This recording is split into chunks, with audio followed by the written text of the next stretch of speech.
It's the third richest country in the whole world. And they didn't get fat, right? So 42% of Americans are obese. It's 4% of Japanese people, and it's set to fall, right? Wow. There's no market for Ozempic in these countries. They're really not fat.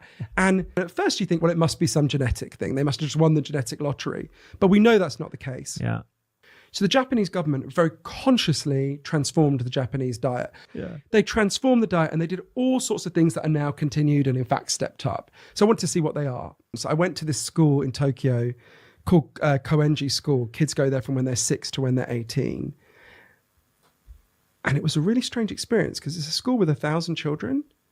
I spent a whole day there. There's not one overweight child in that school. Wow. It's a strange thing to see, right? And we were greeted at the door, me and my translator Chie, by a woman called Harumi Tatibe, who's the nutritionist who works for the school. In Japan, by law, every school has to employ a professional nutritionist. Oh, God. Wow. It's a serious qualification. It's 3 years on top of your teaching degree. And as the nutritionist, your job is to design the school meals, which have to, by law, be made entirely of fresh foods that are prepared on the day. You're not even allowed pre-processed paste in the schools in Japan.